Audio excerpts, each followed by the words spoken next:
Shalom, selamat pagi Bapak Ibu Saudara-saudari dan anak-anak yang dikasihi Tuhan. Kita kembali berjumpa dalam Renungan Harian Toraya pada edisi Rabu 25 Maret 2026. Bersama-sama kita akan merenungkan firman Tuhan. Namun sebelum itu mari bersama kita berdoa meminta pertolongan Tuhan. Mari berdoa. Syukur padamu ya Tuhan, oleh karena kasih kemurahan-Mu bagi kami semua, Engkau memperkenankan kami untuk menikmati hari baru anugerah-Mu ini. Syukur kepadamu ya Tuhan. Mengawali hari ini, bersama-sama kami akan belajar dari kebenaran firman-Mu. Kami mohon Allah Roh Kudus menuntun kami semua dimanapun kami berada.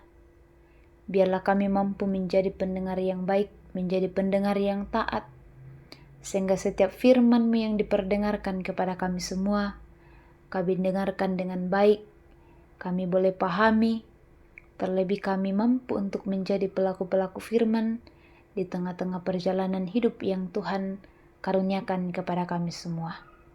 Ampuni kami ya Tuhan, bersabdalah kepada kami, karena kami semua telah siap untuk mendengarkan firman-Mu. Dalam Kristus Yesus kami datang berdoa dan mengucap syukur. Amin. Bacaan kita hari ini Bapak Ibu terdapat dalam Injil Matius pasal 22 ayat 23 hingga ayat yang ke-33. Injil Matius pasal 22 ayat 23 hingga ayat yang ke-33. Saya bacakan bagi kita semua firman Tuhan. Pertanyaan orang Saduki tentang kebangkitan. Pada hari itu datanglah kepada Yesus orang-orang Saduki yang mengatakan bahwa tidak ada kebangkitan. Mereka bertanya padanya, "Guru, Musa mengatakan bahwa jika seorang mati tanpa meninggalkan anak, saudaranya harus mengawini istrinya dan memberi keturunan bagi saudaranya itu. Namun, di antara kami ada 7 orang bersaudara. Yang pertama kawin kemudian mati. Karena ia tidak mempunyai keturunan, ia meninggalkan istrinya itu bagi saudaranya. Demikian juga yang kedua dan yang ketiga sampai dengan yang ketujuh. Akhirnya, sesudah mereka semua, perempuan itu pun mati. Pada waktu kebangkitan, di antara ke-7 orang itu, siapakah yang beristrikan dia? Sebab mereka semua telah beristrikan dia."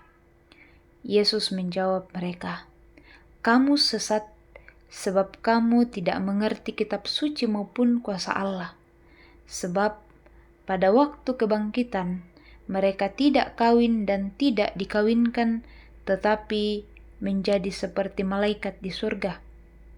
Tentang kebangkitan orang-orang mati, tidakkah kamu baca apa yang difirmankan Allah kepadamu ketika ia bersabda, 'Akulah Allah Abraham, Allah Ishak dan Allah Yakub.' Ia bukanlah Allah orang mati, melainkan Allah orang hidup." Orang banyak yang mendengarkan itu takjub kepada pengajarannya. Amin. Dari bacaan kita hari ini Bapak Ibu, satu tema yang menjadi perenungan kita bersama yaitu takjub akan pengajarannya. Takjub akan pengajarannya. Dalam bacaan kita, kelompok Saduki datang pada Yesus dan bertanya yang unik sekaligus pertanyaan mereka menjebak.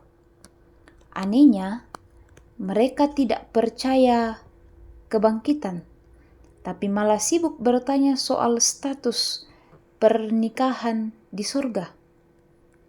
Seorang perempuan menikah dengan 7 orang, satu persatu meninggal. Kemudian orang Farisi bertanya, nanti di surga dia jadi istri siapa? Yesus tidak terpedaya dalam pertanyaan jebakan itu. Ia menegaskan bahwa di surga, orang tidak kawin dan dikawinkan. Dan yang paling penting, Allah bukan Allah orang mati, melainkan Allah orang yang hidup. Seringkali, sadar atau tidak sadar, kita pun berlakon seperti orang Saduki, Bapak Ibu. Kita sibuk berdebat tentang hal-hal teologis yang rumit, tetapi lupa esensinya. Apakah kita hidup di hadapan Allah yang hidup? Yesus merespon dengan tegas pertanyaan orang Saduki itu. Yesus katakan, "Kamu sesat, sebab kamu tidak mengerti kitab suci maupun kuasa Allah. Di sorga," katanya, "tidak ada kawin mengawinkan. Dan yang penting, Allah bukan Tuhan orang mati, tetapi Tuhan orang hidup."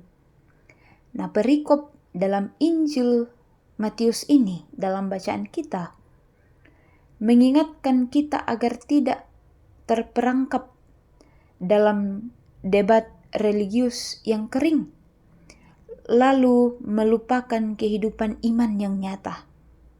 Kita terlalu sibuk bertanya tentang kehidupan setelah kematian.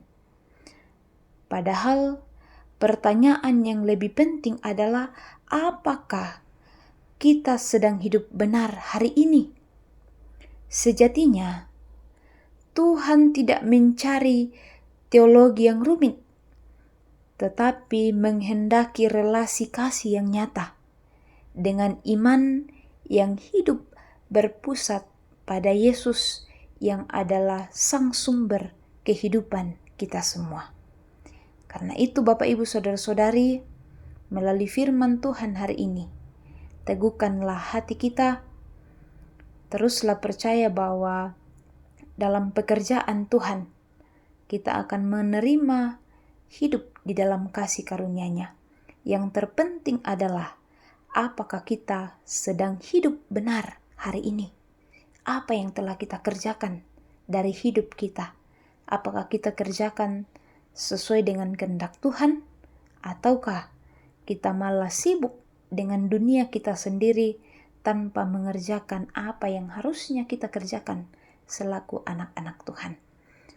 Teruslah jalani hidup untuk senantiasa mengandalkan kuasa Tuhan, untuk meneguhkan kita semua, untuk lebih lagi peka apa yang harus kita kerjakan dalam perjalanan hidup.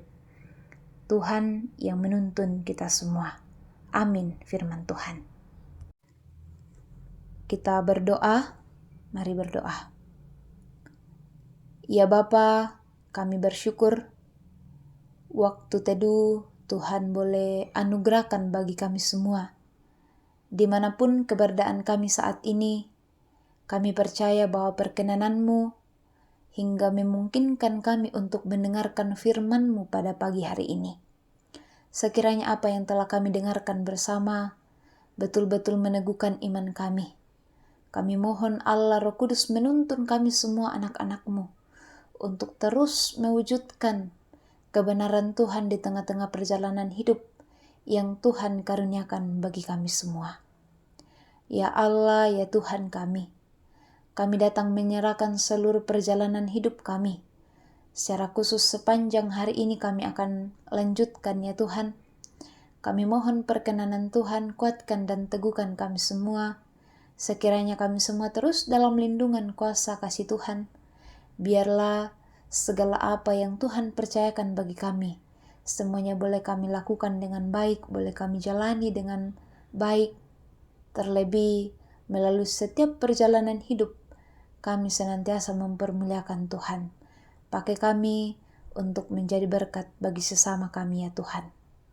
Ya Allah, ya Tuhan kami, bersama-sama kami datang berdoa untuk kekasih-kekasih kami yang saat ini dalam pergumulan hidup, baik pergumulan hidup karena sakit penyakit, baik pergumulan hidup karena duka cita, baik pergumulan hidup di tengah-tengah rumah tangga, di tengah-tengah kehidupan pekerjaan kami serahkan semuanya ke dalam tangan kuasa Tuhan. Beri kami hikmat, Biarlah di tengah-tengah perjuangan hidup, di tengah-tengah pergumulan kami senantiasa mengandalkan kuasa Tuhan.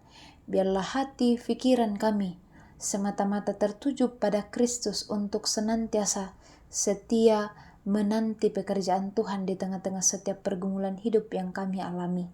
Karena dengan iman kami percaya bahwa Tuhan yang terus berproses dengan kami, sekalipun dalam setiap pergumulan hidup yang kami alami. Terima kasih ya Tuhan, kami berdoa untuk pemerintah kami. Berkati mereka masing-masing dalam hidup mereka, terlebih dalam tanggung jawab selaku pemerintah. Tuhan menolong mereka, beri hikmat. Biarlah dengan tekun mengerjakan segala apa yang semestinya mereka lakukan dalam kebenaran Tuhan. Dan biarlah betul-betul di tengah-tengah kehidupan berbangsa dan bernegara kami menikmati damai sejahtera daripada Tuhan sendiri. Ya Allah, ya Tuhan kami, secara khusus kami datang berdoa bersama-sama untuk semua orang di tengah-tengah belahan dunia ini yang terus memperjuangkan keadilan, yang terus memperjuangkan kebenaran. Berkati mereka semua dimanapun mereka berada. Lindungi mereka semua. Biarlah hikmat kebijaksanaan senantiasa menjadi bagian mereka, dan betul-betul keadilan, kebenaran boleh terus disuarakan di tengah-tengah perjalanan hidup kami semua. Dan nama-Mu yang terus kami puji, kami muliakan. Terima kasih Tuhan, inilah doa kami, doa syukur permohonan kami, yang kami bawa melalui anak Yesus Kristus Tuhan dan Juru Selamat kami yang hidup. Kami datang berdoa dan mengucap syukur. Amin. Bapak, Ibu, Saudara-saudari, selamat melanjutkan hari ini. Kasih Kristus menyertai kita semua. Shalom, selamat pagi.